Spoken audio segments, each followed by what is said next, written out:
আপনারা দেখছেন Bankura TV breaking news. Bankura TV YouTube চ্যানেলে আপনাদের স্বাগতম। বাঁকুড়া টিভি ইউটিউব চ্যানেলের chief editor the tiger journalist দাদা উত্তম দে তুলে ধরছি চাকুলিয়ার একটি চাঞ্চল্যকর ঘটনা। এবার দুই বাংলাদেশি ভোটারের হদিশ পাওয়া গেল উত্তর দিনাজপুর জেলার গোয়ালপুকুর 2 নম্বর ব্লকের ছোট হাসান এলাকায়। দুই বাংলাদেশি নাগরিকের নাম কৃষ্ণকান্ত বাইন ও শিল্পী মণ্ডল। সেই দুই বাংলাদেশি ভোটার বাংলাদেশেই থাকেন বলে দাবি আত্মীয়দের। তবে কিভাবে ডকুমেন্ট তৈরি করেছে সেটা তার জানা নেই। উল্লেখ্য, চলতি মাসের 17 তারিখে ফরেনার্স রিজিওনাল রেজিস্ট্রেশন অফিসে একটি চিঠি সামনে আসে। সেখানে উল্লেখ রয়েছে দুই বাংলাদেশি নাগরিক উত্তর দিনাজপুর জেলার গোয়ালপুকুর 2 নম্বর ব্লকের ছোট হাসান এলাকার বাসিন্দা এবং তারা ভারতীয় ভোটার। এই খবর ছড়িয়ে পড়তেই বিভিন্ন মহলে হইচই শুরু হয়ে যায়। যদিও ওই দুই বাংলাদেশির আত্মীয়ের দাবি তারা এখন বাংলাদেশে রয়েছেন। এখানে প্রশ্ন উঠছে, তাহলে পশ্চিমবাংলায় এই ধরনের কত হাজার হাজার বাংলাদেশি ভোটার আছেন এই ভোটার তালিকায়? পশ্চিমবাংলার যে নির্বাচন কমিশনার রয়েছেন তিনি রাজ্য সরকারের সাথে কি গাঁট বন্ধন করে এই বাংলাদেশিদের নাম ভোটার তালিকায় রেখে দিয়েছেন?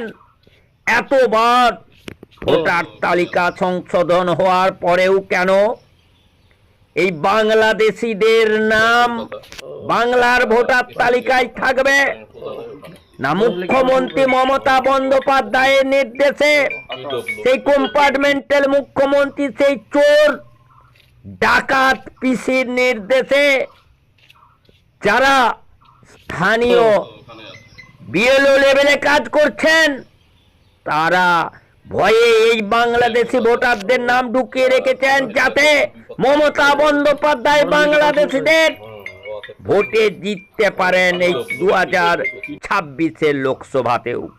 শুধু বাংলাদেশি নয়, এই রকম আপনি যান কলকাতা, এই মুখ্যমন্ত্রী নিজের কম্পার্টমেন্টাল মুখ্যমন্ত্রী নিজের কেন্দ্র অভিষেক বন্দ্যোপাধ্যায় নিজের কেন্দ্র থেকে শুরু করে উত্তর 24 পরগনা, দক্ষিণ 24 পরগনা থেকে শুরু করে যে সমস্ত মালদা, মুর্শিদাবাদ, বিভিন্ন জায়গায় হাজার হাজার বাংলাদেশিদের নাম ভোটার তালিকায় এরকম রয়েছে, যেটা আজ ধরা পড়েছে গোয়ালপুকুরের চাকুলিয়াতে। এই বাংলাদেশিদের ভোট, বাংলাদেশি ভোটারদের ভোটে এবং এই বাংলাদেশি যারা রোহিঙ্গা অনুপ্রবেশকারী রয়েছেন তাদের ভোটে এই মমতা ব্যানার্জি বারবার ক্ষমতায় আসছেন। আর সেই জন্যই যখন ভিন রাজ্যে বাংলাদেশিদেরকে নিয়ে এই আন্দোলন চলছে, তাদেরকে ভোটার তালিকা থেকে বাদ দেওয়া হচ্ছে, তাদেরকে বাংলাদেশি বলে চিহ্নিত করে তাদেরকে বাংলাদেশে পাঠিয়ে দেওয়া হচ্ছে, তখনই মমতা ব্যানার্জির বুক দূর করে কেঁপে উঠছে, গায়ে আঘাত লাগছে, গায়ে বড় ব্যথা লাগছে।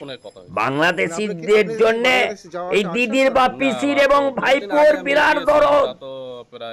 দেখছেন না, রোহিঙ্গাদেরকে কোন রাজ্যে স্থান দেয়নি, আর দিদি স্থান দিচ্ছে এই পশ্চিম বাংলার বুকে। তাদের ভোটার কার্ড পর্যন্ত ওই দিদির ভাইরা নেতারা করিয়ে দিচ্ছেন, বিডিওরা করিয়ে দিচ্ছেন, থানার ওসিরা করিয়ে দিচ্ছেন। জোর করে চাপ দিয়ে বিএলওদের উপরে জাল আধার কার্ড পর্যন্ত বানিয়ে দিচ্ছেন, জাল ভোটার কার্ড বানিয়ে দিচ্ছেন, ভোটার তালিকায় নাম তুলে দিচ্ছেন। এই দিদির ডাকাত, গুন্ডা, মোস্তান, কার্ড মানি আদায়কারী, জমি মাফিয়া যে ভাইয়েরা রয়েছে, এখন সেন্ট্রাল গভর্নমেন্ট সঠিক সিদ্ধান্ত নিয়েছেন যে ভোটার তালিকা সংশোধন, এই ভোটার তালিকা সংশোধন করে এবার প্রতিটি রাজ্যে ভোট হবে। এমনকি 2026-এর যে বিধানসভা পশ্চিমবাংলার ভোটার তালিকা সংশোধন করে হবে। আর দেখবেন, আমি বাঁকুড়া টিভির চিফ এডিটর দা টাইগার জার্নালিস্ট দাদা উত্তম দে বাঁকুড়া টিভির মাধ্যমে আমি বলছি, আমি দাবি করছি এবং সকল জনগণের দৃষ্টি আকর্ষণ করছি, এই বাংলায় বিহারের মতো হাজার হাজার বাংলাদেশি ভোটার বেরোবে, রোহিঙ্গা ভোটার বেরোবে, আসামের মতো হাজার হাজার ভোটার বেরাবে, যে ভোটের বিনিময়ে এই পশ্চিম বাংলার কম্পার্টমেন্টাল মুখ্যমন্ত্রী, পশ্চিম বাংলার শাসক দল তৃণমূল ক্ষমতায় থেকে যাচ্ছে। তাই দিদির গায়ে, পিসির গায়ে এত জ্বালা, ভাইপোর গায়ে এত জ্বালা, রাস্তায় নামছেন ভাষা আন্দোলন করবেন নাকি? দেখতে থাকুন সেই খবর একমাত্র বাঁকুড়া টিভির পর্দায়। খবরটি যদি ভালো লাগে, এই ধরনের খবর, তাহলে বাঁকুড়া টিভি চ্যানেলটিকে সাবস্ক্রাইব করুন, লাইক করুন, শেয়ার করুন, ভিউজ করুন, কমেন্ট করুন। আমার বিষ্ণু বাইন। কৃষ্ণ বাইন, শিল্পী বাইন কে হয় আপনার? আমার দাদা বৌদি। ওরা কোথায় থাকে এখন? ওরা যে এখন শুনছি বাংলাদেশেই আছে। তো ওদের একটা ডকুমেন্ট তৈরি হয়েছে এই হাসানের এলাকায়, ভোটার আধার কার্ড, রেশন কার্ড। হ্যাঁ, ওইটা তো আছে, কিন্তু ওনারা এখানে ওনার ডকুমেন্টস কিছুই নেই। আর কিভাবে করছে দাদা ওগুলো তো আমি জানি না। আজকেই শুনলাম আপনাদের এসে যে আপনারা আসছেন, তাই যে এগুলো কিভাবে কি হয়েছে কি জানা নেই আমার। তো কি মনে হয় আপনার, কিভাবে হলো? কোনো চক্র চলছে এখন? দাদা চক্র তো আমার সেরকম কোনো জানাশোনা নাই যে চক্র আছে কিনা, আর কিভাবে করতে হয়। আপনারা দেখছেন বাঁকুড়া টিভি। লাস্ট কবে কথা হয়েছিল? লাস্ট মোটামুটি 2010-এ। 10-এ তো ওনার সঙ্গে দেখা হয়েছিল আপনার সাথে? মানে ইদানিং তো আপনার ইসেতে আসে, তো ইন্ডিয়াতে আসে তো আপনার দাদা?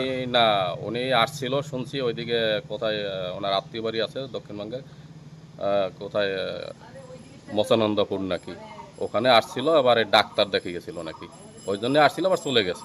ফোনে কথা হয়েছিল আমার সাথে, ওই আত্মীয়র সাথে ফোনের কথা হয়েছিল।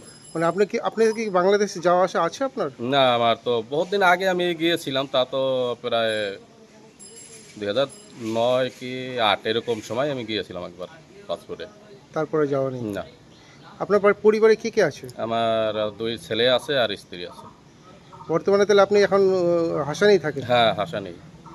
আমার তো ধরেন জন্ম প্রায় আমার এই দেশেই বলতে গেলে, কারণ কি ওই আগে তো জন্ম প্রমাণ দিতে পারবো না।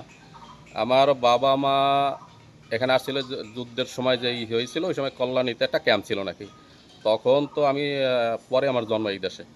আমার বড় মামা সুখচাঁদ বিশ্বাস, উনি আমাকে এখানে উনি লালন পালন করে এবং তার কাছে আমি বড় হই।